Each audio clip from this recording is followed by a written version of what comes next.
বিভিন্ন ধরনেরই আছে। ধরেন কি যে একজন বলছে যে এই মিছিলে আওয়ামী লীগ বিএনপি গুলি করছে গুলিস্তানে। পুলিশ কনস্টেবল বললো না, এখানে বিএনপি গুলি করেনি, তো এখানে আওয়ামী লীগের লোক গুলি করছে, ওই পুলিশের চাকরি নাই। আপনারা সকলেই জানেন আমরা 1522 জন পরিবার গত ফ্যাসিস্ট আওয়ামী লীগ সরকারের আমলে অবৈধ আদেশ না মানার কারণে বিভিন্ন রাজনৈতিক এজেন্ডা বাস্তবায়নের অবৈধ আদেশ না পালন করার জন্য সম্পূর্ণ বেআইনিভাবে সর্বোচ্চ বৈষম্যের শিকার করে আমাদেরকে অন্যায়ভাবে বেআইনিভাবে চাকরিচ্যুত করা হয়েছিল। আমরা সুযোগ যখন পেলাম নতুন তত্ত্বাবধায়ক সরকার, সেই আমলে আমরা আবেদন করেছিলাম অন্তর্বর্তীকালীন সরকারের কাছে। ওই আবেদনের প্রেক্ষিতে আমাদেরকে আমাদের অভিভাবক পুলিশ হেডকোয়ার্টার দীর্ঘ 1 বছর ঘুরাইছে। আজ নয়তো কাল, কাল নয়তো পরশু, এই করতে করতে আমাদেরকে হয়রানি শেষ ছিল না। আমাদের শেষ পর্যন্ত আমাদের ওই আন্দোলনটা মামলাতে, হামলাতে, গ্রেপ্তারেও পরিণত হয়েছিল। বর্তমানে যখন বাংলাদেশে নবনির্বাচিত সরকার এসেছেন, আমাদের মাননীয় প্রধানমন্ত্রী, মানবিক মন্ত্রী সাহেব, আমরা চাই ভিকটিম পুলিশ পরিবারের পক্ষ থেকে মাননীয় প্রধানমন্ত্রীর হস্তক্ষেপ, এবং আমরা ভিকটিম পুলিশ পরিবারের পক্ষ থেকে আমাদের প্রতিনিধি দল মাননীয় প্রধানমন্ত্রীর সাথে সাক্ষাৎ করতে চাই। আমরা মাননীয় মন্ত্রীর স্যারের উদ্দেশ্যে বলতে চাই, আমরা যদি কোনো অন্যায় অপরাধ করে থাকি স্যার, আমাদের কথা একটু শুনেন, 5 মিনিট হলো আমাদের সময় দেন। আমরা যদি আসলেই অন্যায় করে থাকি তাহলে আমরা মাথা নিচে করে চলে আসবো, আর কোনোদিন তাবিলে দাঁড়াবো না ইনশাল্লাহ। আর যদি আমরা যদি কোনো অন্যায় অপরাধ না করে থাকি, আমাদের সাথে সম্পূর্ণ বেআইনি অন্যায় করা হয়ে থাকে, আমরা মানবতা জীবনযাপন করতেছি আমাদের পরিবার নিয়ে, আত্মীয় স্বজন নিয়ে, তাদেরকে মুখের দিকে চেয়ে আমাদেরকে গ্রহণ করবেন স্যার। আমরা ঘুরতেছি 2024 সালের 8 আগস্ট থেকে। আপনাদের চাকরিচ্যুত করা হয়েছে কত সালে? আমরা বিভিন্ন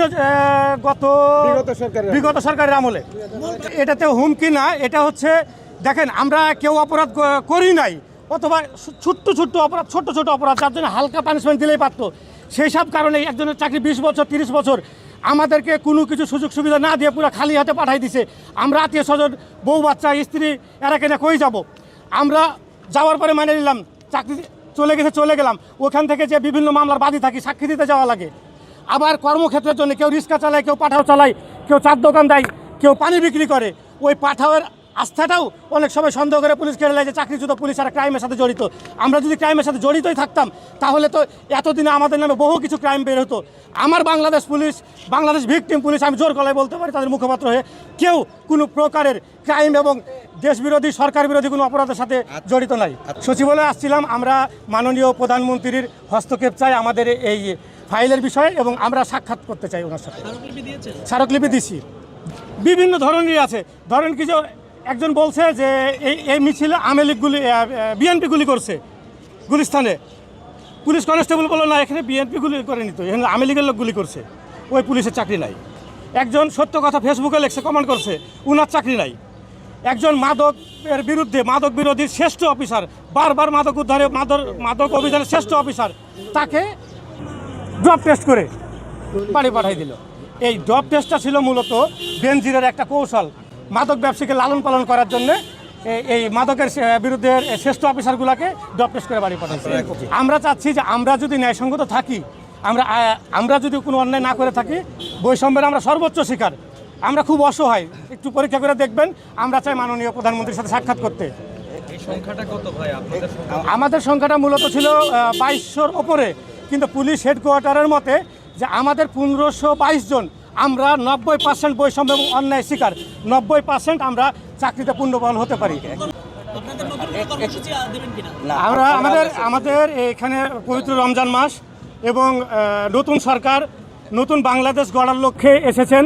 সেই ক্ষেত্রে আমরা যদি কোনো রাজপথের, আমরা তো জনদুর্ভোগ চাই না, আমরা তো আইন শৃঙ্খলা বাহিনী, আমরা তো সেই ক্ষেত্রে আমরা নতুন কোনো কর্মসূচিতে যাব না, কিন্তু আমরা মাননীয় প্রধানমন্ত্রীর সাথে দেখা করার জন্য প্রয়োজন হলে আমরা প্রেস বিজ্ঞপ্তি করব, আমরা সংবাদ সম্মেলন করব, আমরা তার সাক্ষাৎ চাই।